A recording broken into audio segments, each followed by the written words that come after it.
Ang Indianapolis ay ang kapital at ang pinakamataong lungsod ng United States. Kilala ang Indianapolis bilang the racing capital of the world. Kilala din ang lugar dahil sa malalaki at tanyag nitong Children's Museum, mamahalin at magagandang restaurants na naghahain ng kanilang mga tanyag at unique na mga dishes.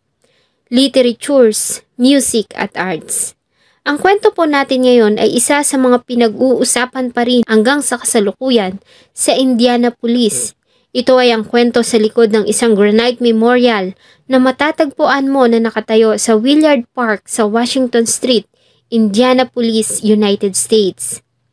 Ang kwento ng isang dalaga na nagpabago sa ilang mga batas at kalakaran ng sikat na syudad ng United States. Samahan niyo po akong alalahanin ang kaso ng pagkamatay ni Sylvia Marie Likens. Bago ko po simulan ang ating story, sa mga bago po sa channel ko, please hit the subscribe button at pakipindot na rin po ang ating notification bell para ma-notify kayo sa mga bago nating upload na videos. Noong June taong 2001 ay isang granite memorial na may taas na 6 feet ang itinayo sa Willard Park sa Washington Street, Indianapolis, United States. Ito ay itinayo bilang pag-alala sa isang 16 anyos na dalaga na si Sylvia Marie Likens. Ang kaso ng pagkamatay ni Sylvia ang naging susi para magkaroon ng batas sa Indiana para sa mga batang nakakaranas ng labis na pang-aabuso at pananakit. Si Sylvia Marie Likens ay pinanganak noong January 3, 1949 sa Lebanon, Indiana, United States. Siya ay pangatlo sa 5 magkakapatid. Ang kambal na sila Diana at Daniel at ang mas bata sa kanya na kambal din na sila Jenny at Benny. Si Sylvia ay lumaki bilang mabait at masiyahing bata. Mahilig ito sa musika, lalo na sa bandang Beatles at mag-roller skating. Kapansin-pansin din ang maamo nitong mga mata, ang maalon at brown nitong buhok, at ang maganda nitong ngiti. Tinatawag siya ng mga magulang at kapatid sa tawag na Cookie. Si Sylvia din ang nag-aalaga sa kapatid na si Jenny dahil sa lumpo ito sanhi ng sakit na polio. Ang kanyang ate Diana naman ay nag-asawa na at may sarili ng buhay. Samantalang ang 2 kapatid na lalaki ay sinasama ng mga magulang. Ang ama at ina ni Sylvia na sila Lester at Elizabeth Likens ay nagtitinda ng mga candy, beer at soda sa carnival stands. At dahil dito ay palipat-lipat sila ng lugar. Taong 1965, ang magkapatid na Jenny at Sylvia ay nag-aaral sa Arsenal Technical High School. At dito ay nakilala nila at naging kaibigan ang magkapatid na sila Paula at Stephanie Baniszewski.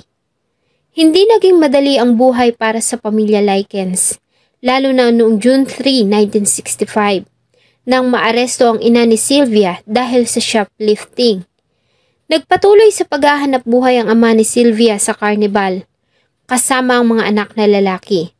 At dahil sa nag-aaral ay napilitan si Lester Likens na makipagkasundo sa ina ng mga matalik na kaibigan ni Sylvia at Jenny na si Gertrude Baniszewski. Napagkasundoan nila na dito na muna maninirahan ang magkapatid kapalit ng $20 na kabayaran kada linggo hanggang sa buwan lamang ng Nobyembre. Pumayag naman si Gertrude dahil sa magkasundo naman umano ang mga anak at ang 2 Likens at nangako pa ito na ituturing niya sila Sylvia at Jenny bilang mga tunay na anak. Nang makalabas sa kulungan ay nagpatuloy si Lester at Elizabeth sa paghahanap buhay at naglakbay sila kasama ang carnival sa iba't ibang lugar, habang naiwan sa pangangalaga ni Gertrude Baniszewski ang 2 anak. October 26, 1965 ay nakatanggap ang tanggapan ng pulis sa Indiana mula sa isang caller na nagngangalang Richard Hobbs. Nang magtungo sila sa isang bahay sa 3850 East New York Street ng bandang 6:30 ng gabi, ay sinalubong sila ng lumuluha pang si Gertrude Baniszewski. Sinamahan niya mga officers sa loob ng isang silid. Ayon sa mga pulis ay nadatnan nila sa lugar si Sylvia Likens na nakahiga sa isang kama at maging sila ay naawa sa nakita nilang kalagayan ng biktima. Bakas kasi sa mukha at katawan nito ang pinagdaanang paghihirap. Iniabot sa kanila ni Gertrude ang isang liham na ayon sa kanyang unang naging pahayag sa mga imbestigador ay umalis umano si Sylvia ng bahay at sumama sa ilang mga kalalakihan. Nang bumalik ito ay nasa kalunos-lunos umano itong anyo at hawak-hawak ang liham. Ayon din sa kanya ay inalagaan niya umano ang dalaga at sinubukan pang gamutin ang mga sugat nito. Bilang patunay ay nilagyan niya umano ng rubbing alcohol ang sugat ni Sylvia bilang first aid bago ito nalagutan ng hininga.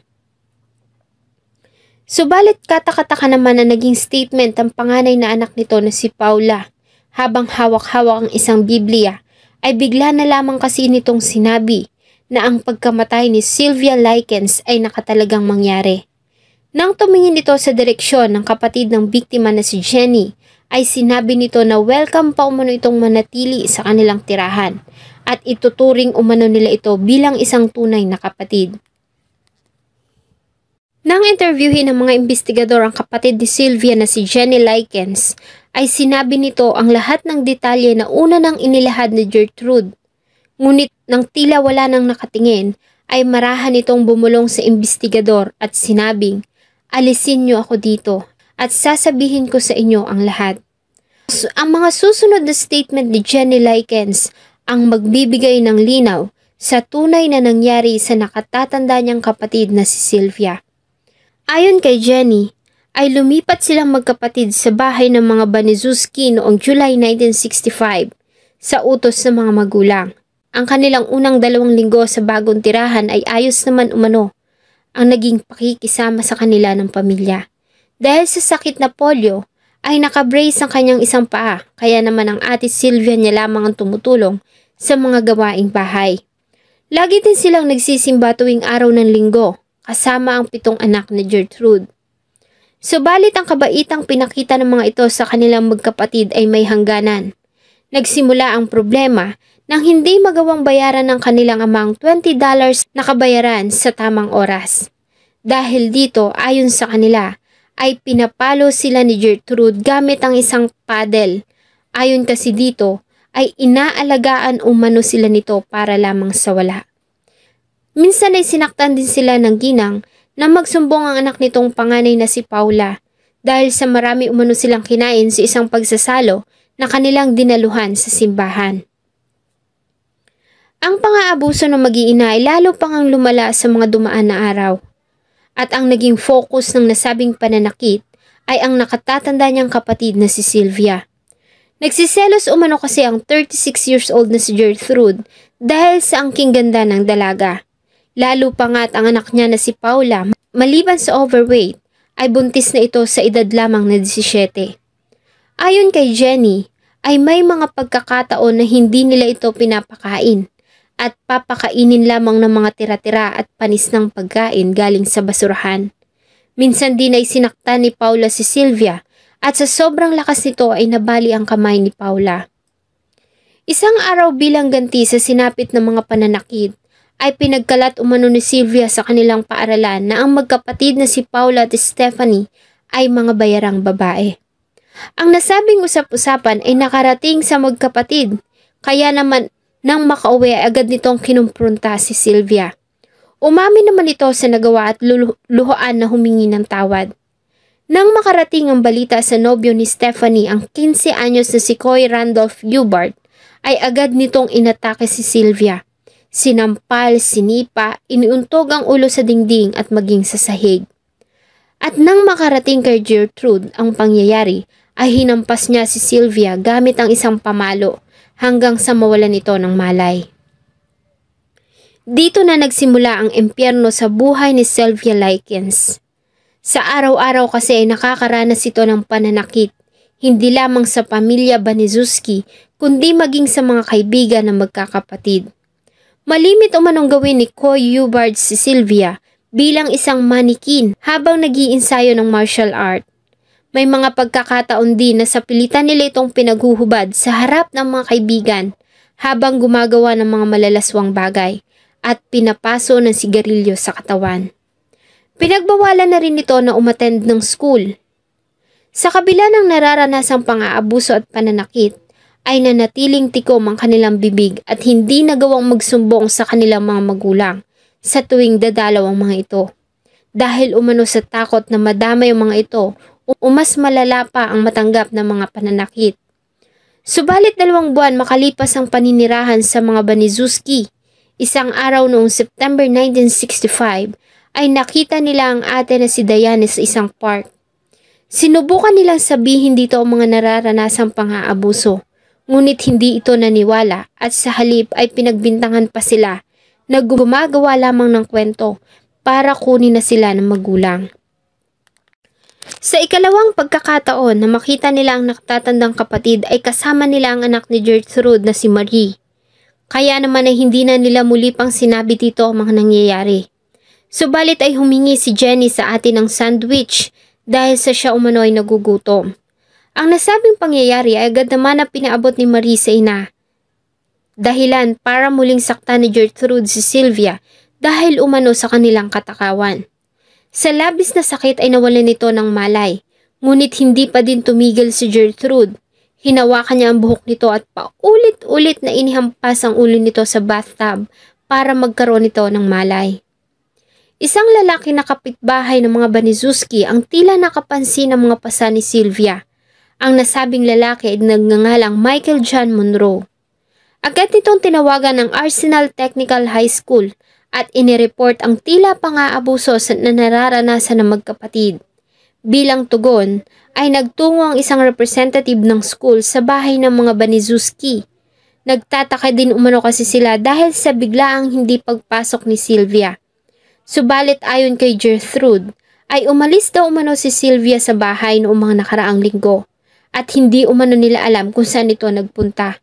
Sinabi din nila na ang mga pasa nito at kalagayan ng katawan ay dahil sa hindi nito pag-aalaga sa sarili. Nagtanong-tanong dun sila sa ilang kapitbahay nila Gertrude. At ayon sa mga ito ay mabait si Gertrude at maalaga sa mga anak. Kaya naman ay wala ng report tungkol sa nasabing reklamo. Ayon pa kay Jenny noong October 6, 1965, ay itinalo ni Gertrude ang kanyang ate sa basement at doon na ito nanatili hanggang sa malagutan ito ng hininga. Habang nasa basement, ayon kay Jenny, ay hindi nila ito binibigyan ng pagkain.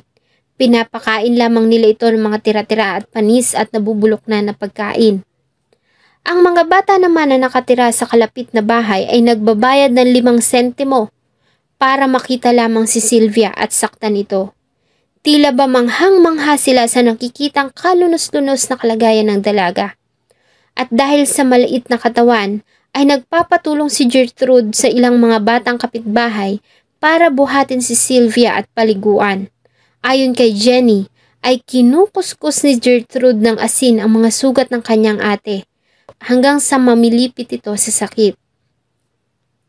October 23, 1965, ay lalo pang lumala ang mga pang-aabuso na natamo ni Sylvia. Sinulatan kasi ito ni Gertrude sa kanyang tiyan ng mga katagang, "Ako ay bayarang babae at pinagmamalaki ko ito," gamit ang pinabagang mga karayom.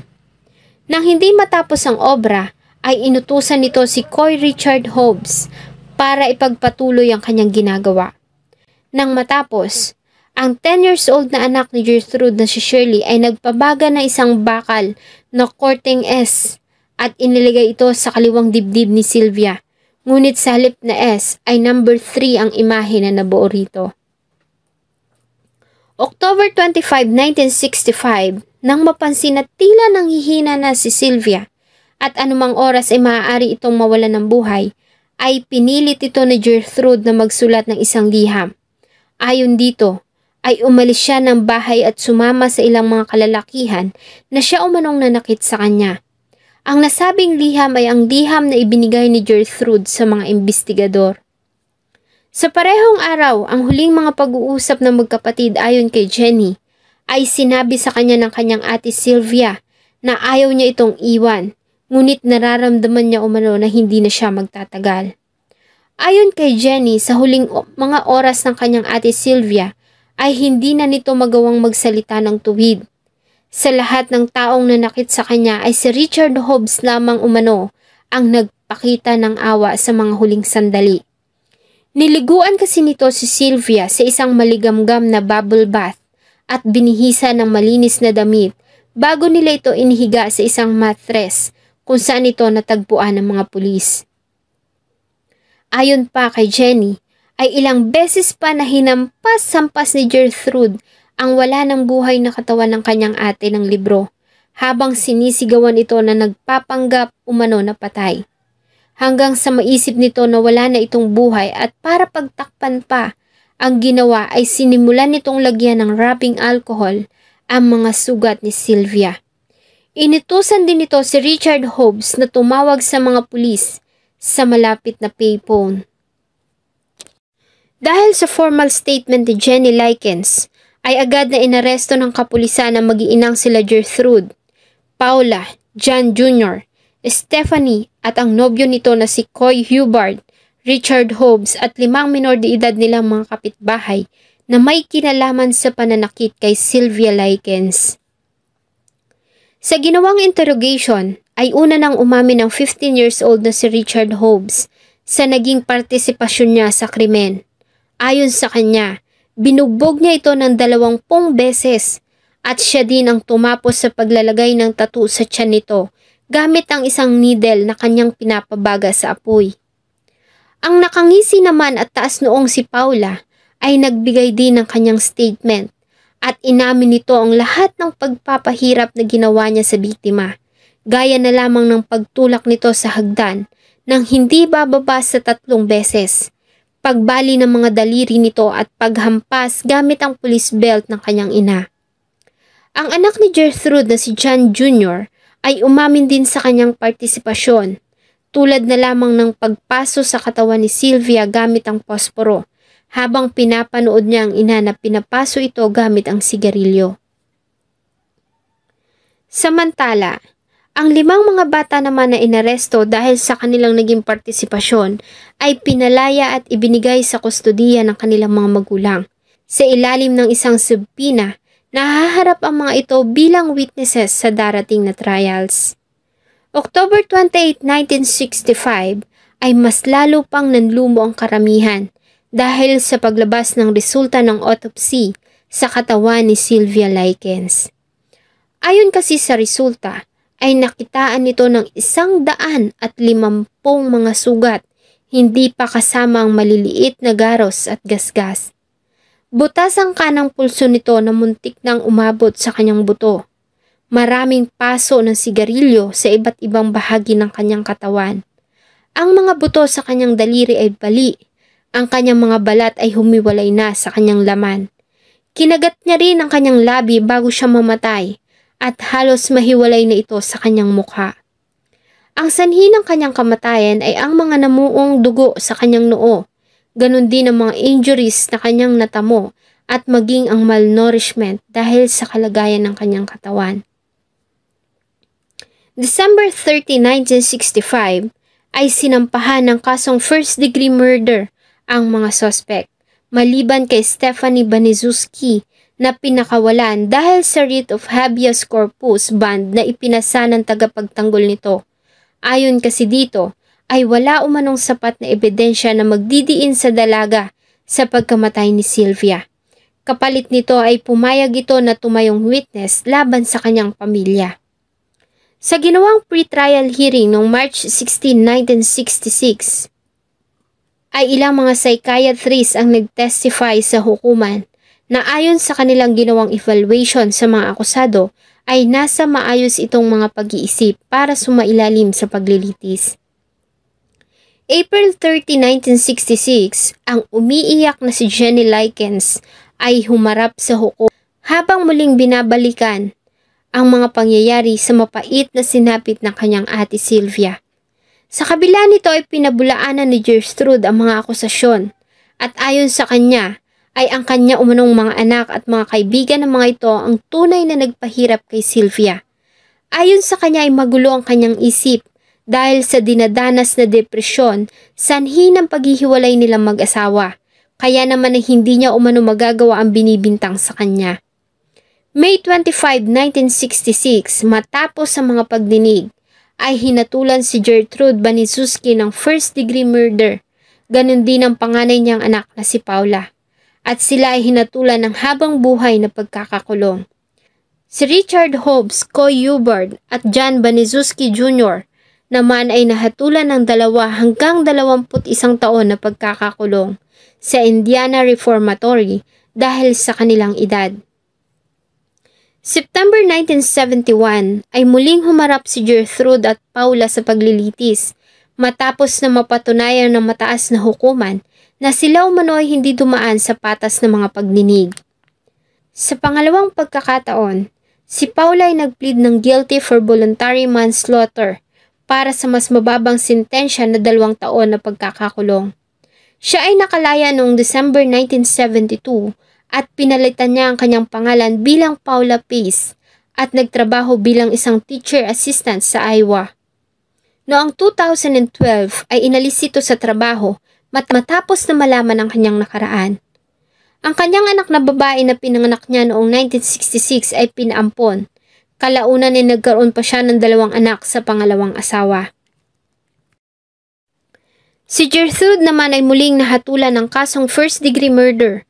Ginugol niya ang 14 na taon sa loob ng Indiana Women's Prison, kung saan ay nakilala siya ng mga kapwa niya preso bilang isang den mother at tinatawag nila na mom. Sa loob ng 14 na taon ay nakilala siya bilang model prisoner. Nagtatrabaho siya doon bilang mananahi.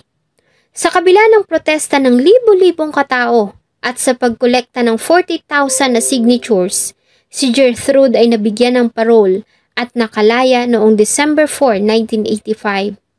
Pinalitan niya ang kanyang pangalan bilang Nadine Van Fossan at nanirahan sa Iowa kung saan siya binawian ng buhay noong June 16, 1990 sa sakit na lung cancer sa edad na 61. Ang 3 binatilyo naman ay nakalaya din noong February 27, 1968 dahil sa good behavior. Si John Jr. ay nagpalit ng pangalan bilang John Blake at naging isa pang lay minister sa Texas, kung saan ay nagka-counsel ito ng mga bata na may mga magulang na naghiwalay. Namatay siya sa sakit na diabetes sa Lancaster General Hospital noong 2005 sa edad na 52. Si Stephanie Baniszewski naman ay mas piniling manirahan sa Florida at pinalitan niya ang pangalan bilang Stephanie Sirextad at nagkaroon ng mga anak. Samantala, ang mga nakababata nilang mga kapatid ay inilagay sa foster care at makalipas ang panahon ay napasa kamay ng kanilang ama. Si Jenny Likens ay ikinasal at nagkaroon ng 2 mga anak. Inabot din ng ilang taon ang kanyang pag-iinom ng mga gamot at pagkonsulta sa mga psychiatrist dahil sa anxiety at trauma na kanyang dinanas sa pagkamatay ng kanyang ate Sylvia. Ayon sa kanya, ay kahit na kailan ay hindi niya sinisisi ang mga magulang sa nangyari sa kanila. Namatay siya noong June 23, 2004 sa Marion County sa Florida, United States sa edad na 54 dahil sa heart attack. Hindi naman mapatawad ni Elizabeth ang kanyang sarili dahil sa nangyari sa kanyang mga anak. Nag-divorce sila ni Lester Likens at muli itong nagpakasal. Namatay si Elizabeth noong 1998 sa edad na 71. Si Lester Likens naman ay namatay noong 2013. Ang bahay sa 3850 East New York Street kung saan namatay si Sylvia ay nanatiling bakante ng ilang taon. Ito ay giniba lamang noong April 23, 2009 at isa na ngayong garahe ng isang simbahan. Hanggang ngayon ay taon-taon pa rin ay inaalala ng mga taga-Indiana Police ang naging masakit na kamatayan ni Sylvia Likens. Ang kaso ng pagkamatay ni Sylvia ang naging dahilan para sa pagbabago ng ilang mga batas doon, lalo na nga sa pang-aabuso ng mga kabataan. Shoutout po kay Pavi Mendoza ng Pabs TV at nanunood sa Cagliari, Italy. Loida Bigornia at Neymar Dongeto sa Hong Kong. Daba Hakam, laging nanunood sa Dubai, UAE. Hello daw po sa Coral at Alvarez family sa Erosen, Sorsogon. Ann Palmoria na laging nakasubaybay sa Japan. Herald Garcia na taga Zaragoza, Nueva Ecija. Regine Laban Galang, galing po sa Tublay, Benguet. Virgilio Tumayaw sa Jacksonville, Florida, USA. Editha Ganigan sa Hong Kong. Ma'am Eileen Inguana sa Singapore. At sa M's Family TV dyan po sa Dubai. Salamat po sa patuloy na pagtangkilik ng akin pong mga video. Huwag niyo pong kalimutang mag-iwan ng saloobin at suggestion sa atin pong comment section. Thank you so much po and see you on my next video.